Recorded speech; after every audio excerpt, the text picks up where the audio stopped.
أعوذ بالله من الشيطان الرجيم. بسم الله الرحمن الرحيم. إن الله لا يغفر أن يشرك به ويغفر ما دون ذلك لمن يشاء ومن يشرك بالله فقد ضل ضلالا بعيدا. اللہ اس بات کو ہرگز نہیں بخشے گا کہ اس کا شریک ٹھہرایا جائے.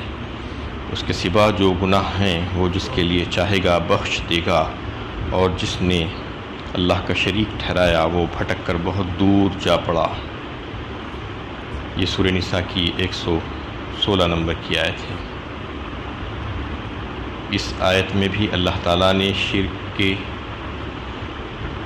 گناہ ہونے کو اور اس کے ناقابل معافی گناہ ہونے کا بیان فرمایا ہے کہ جو شرک کرے گا تو پھر اس کی معافی نہیں ہوگی، وہ جہنم رسید ہوگا. اس سے پچھلی آیت میں بھی کچھ ایسے کاموں کا تذکرہ کیا گیا تھا جس کے کرنے والا جہنم رسید ہوگا. جس میں دو باتوں کا تذکرہ کیا گیا تھا کہ مخالفت رسول اللہ صلی اللہ علیہ وسلم کی مخالفت کسی بھی طرح سے کرنے والا، اور غیر سبیل المومنین کا راستہ اختیار کرنے والا. یہ دو کام جو بھی کریں گے، انہیں جو امت اور کے مسلمانوں اور مومنوں اور فقہا کے اجماع کے باوجود کسی وہ کام کو چھوڑ کر دوسرا راستہ اختیار کرنے والے، اور رسول اللہ صلی اللہ علیہ وسلم کی اتباع کو چھوڑ کر ہدایت کے واضح ہو جانے کے بعد بھی آپ صلی اللہ علیہ وسلم کے طریقوں اور تعلیمات اور سنتوں کو ترک کرنے والوں کا حال بہت برا بیان فرمایا تھا پچھلی آیت میں. یہ عام طور پر منافقین کا گروہ تھا جو اس قسم کے کاموں میں لگے ہوئے تھے، جو اپنے آپ کو مسلمان کہتے تھے، لیکن دین کی مخلصانہ پیروی کرنا ان کے لیے بہت مشکل تھا. ان کے لیے وفاداری پر قائم رہنا بہت شاق گزرتا تھا، اس لیے کہ وہ دین کے معاملے میں ایسے طریقے اختیار کرنا چاہتے تھے جو ان کے مصلحت کے مطابق ہو. ہر کام میں مصلحت دکھا کرتے تھے اور اپنی خواہشات، رجحانات اور اپنے مال اور اپنی جان کی قربانیاں نہ دینا پڑے، اور رسمی اور بے روح دینداری کو اختیار کر کے مطمئن ہو جایا کرتے تھے. بس ایسا ہی حال جو ہے آج کے بہت سے مسلمانوں کا بھی ہے کہ جنت میں جانے کے لیے شارٹ کٹ ڈھونڈتے رہتے ہیں کہ فلاں طریقہ اگر اختیار کر لیں گے تو جنت میں چلے جائیں گے. فلاں طریقہ ایسا نہیں ہو سکتا. اسلام میں کوئی شارٹ کٹ نہیں ہے، بلکہ ایک مکمل طریقہ ہے، ضابط حیات ہے. صبح سے شام تک کا زندگی بھر کی غلامی، اللہ تعالیٰ کی وفاداری، اس کے بعد ہی جنت حاصل ہوگی. کوئی شارٹ کٹس نہیں ہے کہ من مانی طریقے سے اپنے آپ کو جو چیز آپ کو اچھی دکھ رہی ہے، آپ کی خواہش ہو رہی ہے، وہ کام کر لیا. اس ذہنیت کے مسلمانوں کے اندر بھی ایسی چیزیں پائی جاتی ہیں کہ زمانے کی مصلحتوں نے انہیں اسلام میں ایک نئی راہ نکالنے پر مجبور کیا ہے. اس لیے ان کی دینداری میں اور مخلص مسلمانوں کی دینداری میں زمین آسمان کا فرق پائیں گے آپ. وہ بہانے تلاش کرتے رہتے ہیں راہ فرار اختیار کرنے کی، اور جو سچے اور پکے مسلمان ہیں وہ تو چاہتے ہیں کہ اللہ تعالیٰ کا بھیجا ہوا جو قانون ہے، شرعی قانون، وہ نافذ ہو. اس زمین پر، اللہ تعالیٰ کی زمین پر اللہ کا قانون نافذ ہو. اور جو دوسرے قسم کے جو لوگ ہیں، دوسرے گروہ کے، وہ اصرار کرتے ہیں کہ خود ساختہ قوانین، جو انسانوں کے بنائے ہوئے قوانین ہیں، وہ قانون جو ہے زمین پر لاگو ہو. یہ فرق دونوں میں ہوتا ہے. اللہ تعالیٰ اس میں بتا کر یہ فرما رہے ہیں کہ چاہے وہ اپنے آپ کو مسلمان کہتے ہوں گے، لیکن اس قسم کے مسلمانوں کو جو ہے آخرت میں بہت تشویشناک حالت ہوگی ان کی، اور جہنم کے مستحق قرار پا سکتے ہیں ان تمام حرکتوں کی وجہ سے. اور پھر اس آیت میں اللہ تعالیٰ نے یہ بات فرمائی کہ بے شک اللہ تعالیٰ شرک کو نہیں بخشے گا، یعنی جو اس کے ساتھ شریک ٹھہرائے گا اس کے علاوہ جو بھی گناہ ہوں گے اس کو وہ چاہے گا تو بخش دے گا. اس قسم کی ایک آیت، ملتی جلتی آیت، یہی الفاظ کے ساتھ اسی صورت میں پہلے بھی گزر چکی ہے. اس میں تھوڑا سا فرق یہ تھا کہ آیت کے آخری حصے میں فقد ضل ضلالا بعیدا یہاں پر آیا ہے، تو وہاں پر فقد افترا اثما عظیما آیا. یہ دونوں آیتیں بالکل ایک جیسی ہی ہیں. ان اللہ لا یغفر ان یشرک بہ وَيَغْفِرُ مَا دُونَ ذَلِكَ لِمَن يَشَاءُ وَمَن يُشْرِكْ بِاللَّهِ فَقَدِ افْتَرَىٰ إِثْمًا عَظِيمًا فرمایا وہاں پر، یہاں پر ضَلَّ ضَلَالًا بَعِیدًا۔ تو اس میں جو ہے مفسرین کی رائے ہے اس بارے میں کہ پہلی آیت جو ہے ان لوگوں کے لیے ہے جو اہل کتاب یہودی تھے، وہ اس وجہ سے کہ اللہ تعالیٰ نے ان کو ایک واضح کتاب عطا فرمائی تھی جس میں ہدایت تھی، اور ہدایتیں یہ تھی کہ توحید کا حق ہونا اس سے ثابت ہوتا، اور شرک کا باطل ہونا، اور نبی صلی اللہ علیہ وسلم کا نبی برحق ہونا ثابت ہوتا تھا۔ لیکن اس کے باوجود انہوں نے شرک کو اختیار کیا، اور اپنے عمل سے انہوں نے یہ ثابت کرنے کی کوشش کی گویا کہ یہی بات ان کی کتاب میں لکھی ہوئی ہے جو ان کو دی گئی تھی، یعنی توریت، جبکہ وہ بات اس میں نہیں تھی لکھی ہوئی۔ ایسا کرنے کے لیے نہیں کہا گیا تھا جو وہ عمل کر رہے تھے، بلکہ شرک کی نفی کی گئی تھی، توحید کا اثبات کیا گیا تھا، اور اللہ کے نبی صلی اللہ علیہ وسلم کے تعلق سے یہ ساری وضاحتیں اور باتیں اور علامتیں بیان فرما دی گئی تھی کہ آپ صلی اللہ علیہ وسلم نبی برحق ہے، لیکن اس کے باوجود انہوں نے نہیں مانا یہ باتوں کو، یہ نہ مان کر یہ بات ثابت کیے کہ وہ بہت بڑا جھوٹ اور بہتان باندھے ہیں، فقد افترى اثما عظیما، گناہ عظیم کے مرتکب ہوئے ہیں۔ اس لیے وہ آیت ان کے واسطے تھی جو انہوں نے شرک کیا تھا۔ یہ آیت مفسرین بتاتے ہیں کہ وہ مشرکین عرب کے لیے ہے جن کے پاس نہ کتاب آئی تھی اور نہ ہی کوئی پیغمبر بھیجے گئے تھے، لیکن جو عقلی دلائل تھے وہ بالکل واضح تھے، عقل سے بات سمجھ میں آ سکتی تھی کہ وہ ہاتھوں کے بنائے ہوئے جو بت تھے، تراشیدہ بت، جس کو انہوں نے اپنے ہاتھوں سے بنایا تھا، اس کو پوجنا شروع کر دیا، اس کی عبادت شروع کر دی، اس کو معبود بنا لیا، تو یہ عقل کے خلاف بات تھی، لیکن انہوں نے یہ کام کیا تو اس میں فرمایا گیا ہے کہ وہ بہت دور جا نکلے، گمراہی میں جا نکلے۔ وَمَن يُشْرِكْ بِاللَّهِ فَكَأَنَّمَا خَرَّ مِنَ السَّمَاءِ فَتَخْطَفُهُ الطَّيْرُ أَوْ تَهْوِي بِهِ الرِّيحُ فِي مَكَانٍ سَحِيقٍ۔ سورہ حج 17ویں پارے میں اللہ تعالیٰ ایسے ہی لوگوں کے لیے فرما رہے ہیں کہ جو شرک کرے گا اللہ کے ساتھ، کسی اور کو شریک کرے گا، تو پھر اس کا معاملہ یہ ہے کہ وہ آسمان سے گر پڑا، چاہے اسے جو ہے پرندے لے کر اچک جائیں یا ہوائیں لے کر کہیں دور کے مقام پر لے جا کر چھوڑ دیں، پھینک دیں۔ تو یہ معاملہ مشرک کا ہے۔ مشرک جو اللہ تعالیٰ کے ساتھ شرک کرتا ہے اس کا حال بہت برا ہے، وہ بالکل ایسے ہے کہ آسمان سے ٹپک گیا اور پھر اس کا حال کہ پرندے لے کر چلے جائیں اس کو اچک کر جہاں کہیں پر لے جا کر ڈال دیں، یا ہوائیں اس کو اڑا کر لے کر چلی جائیں، یہ حال ہے۔ قرآن میں جا بجا آپ دیکھیں گے کہ شرک کی نفی کرتے ہوئے، توحید کا اثبات کرتے ہوئے آیتیں ملیں گی، مختلف مقامات پر مختلف دلائل کے ساتھ، مثالوں کے ساتھ اللہ تعالیٰ نے اس کو سمجھانے کی کوشش کی ہے۔ اس میں جو سزا بیان کی گئی ہے مشرکین کی کہ وہ ہمیشہ ہمیشہ جہنم میں جائیں گے، تو لوگوں کو اس کے بارے میں بعض اعتراض اور شک ہوتا ہے کہ جبکہ کوئی انسان دنیا میں ایک مدت عمر کچھ گناہ کیا ہے تو پھر اس کو اتنے ہی گناہ کی سزا ملنی چاہیے بقدر عمل۔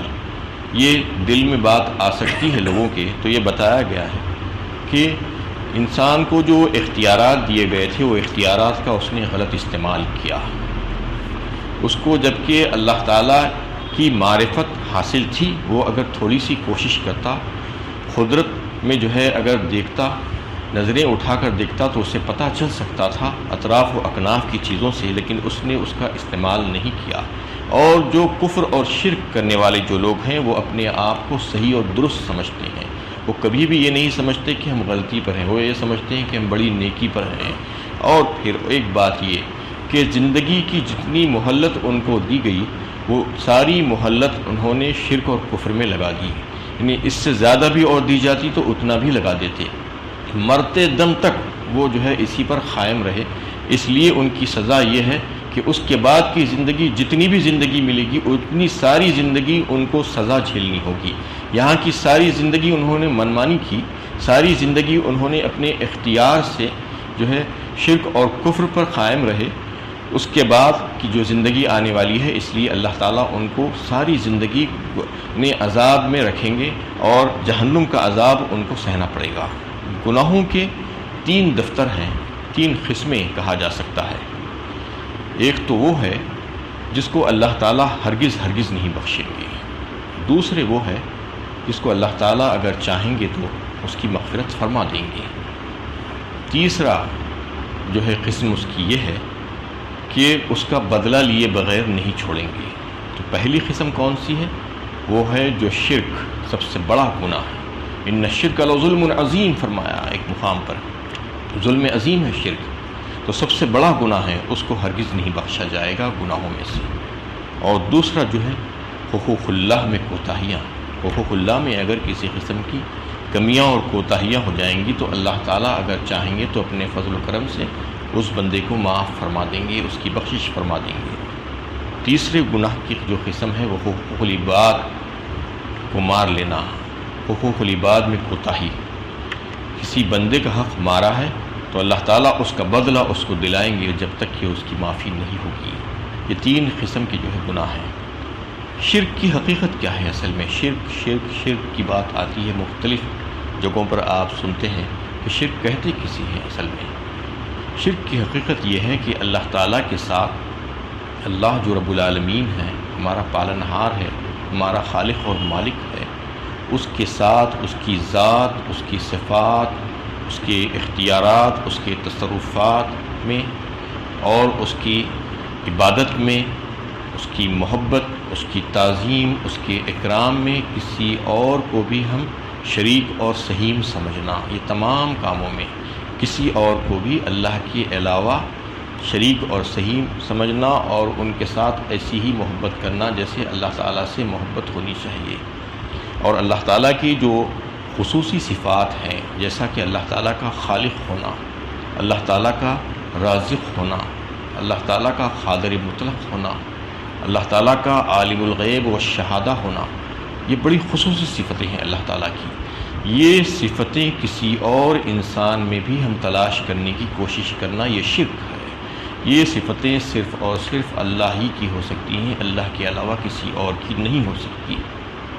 اور اپنی حاجتوں کے لیے کسی اور کے پاس جانا، کسی اور سے طلب کرنا، چاہے روزی ہو، چاہے مال و دولت ہو، چاہے علم ہو، چاہے صحت ہو، چاہے اور کوئی چیز ہو، کسی بھی چیز کو کسی اور دوسرے سے مانگنے کی کوشش کرنا، اپنی حاجت روائی کے لیے کسی اور کے پاس اللہ کے علاوہ جا کر اس کے پاس مانگنا اور طلب کرنا، یہ شرک ہے۔ کوئی بھی چیز ہو، چاہے دنیا کی کوئی آپ کی ضرورت کی چیز ہو، وہ سب کا سب دینے والا اللہ تعالیٰ ہے، قادر مطلق ہے، اسی کے ہاتھ میں سارے اختیارات ہیں، یہ سمجھنا چاہیے۔ اگر اس کے خلاف کوئی کسی اور کے پاس اولاد کے لیے جاتا ہے، روزی کے لیے جاتا ہے، علم کے لیے جاتا ہے، اور کوئی اور چیز کے لیے جاتا ہے، مال و دولت کے حصول کے لیے جاتا ہے، اور یہ سمجھتا ہے کہ وہاں سے فلاں جگہ سے فلاں جگہ سے فلاں جگہ سے بھی مجھے مل جائے گا، تو یہ سمجھ لینا چاہیے کہ وہ شرک کر رہا ہے۔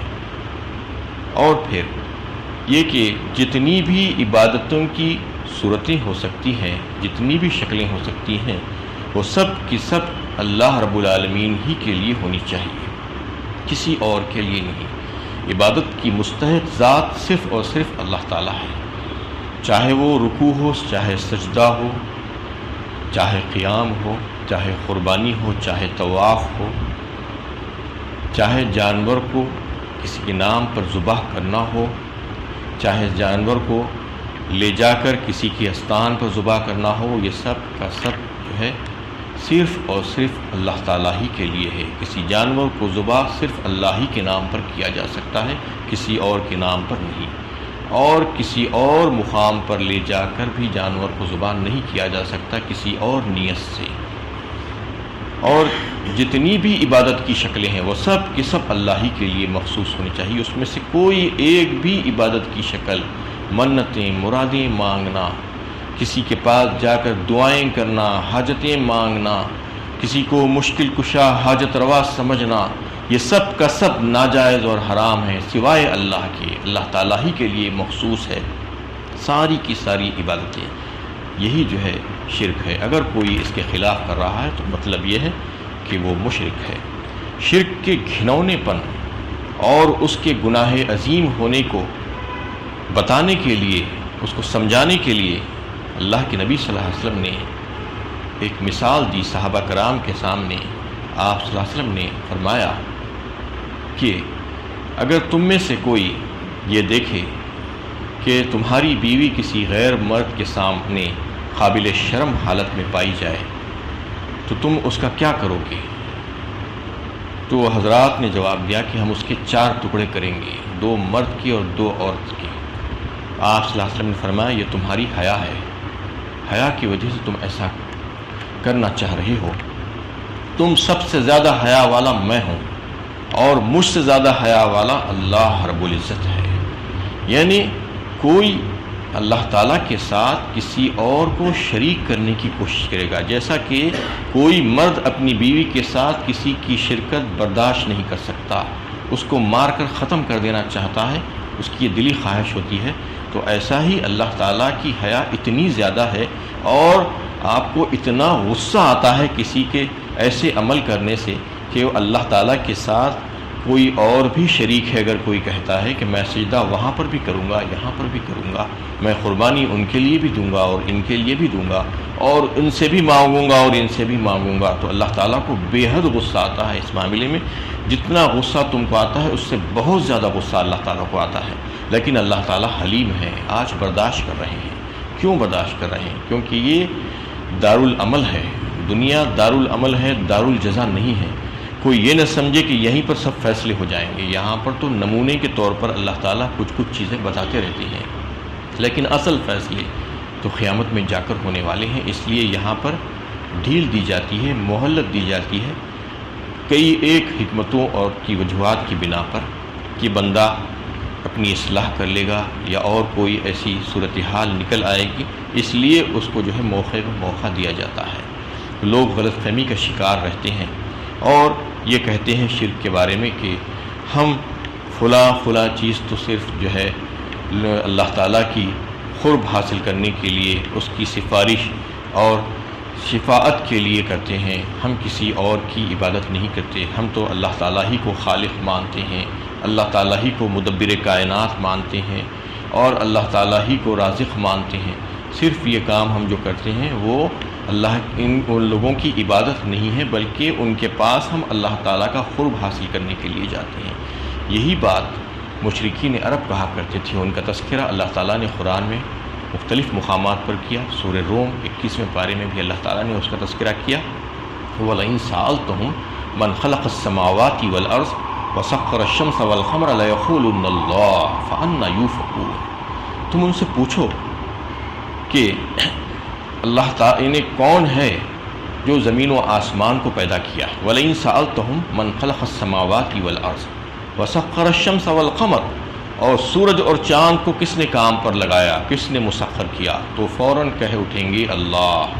وَلَئِن سَأَلْتَهُم مَّن نَّزَّلَ مِنَ السَّمَاءِ مَاءً فَأَحْيَا بِهِ الْأَرْضَ مِن بَعْدِ مَوْتِهَا لَيَقُولُنَّ اللَّهُ۔ پھر کہا گیا ان سے پوچھو تو صحیح کہ آسمان سے پانی برسا کر مردہ پڑی ہوئی زمین کو زندہ کون کرتا ہے، وہ جی اٹھتی ہے، تو فوراً کہیں گے کہ اللہ۔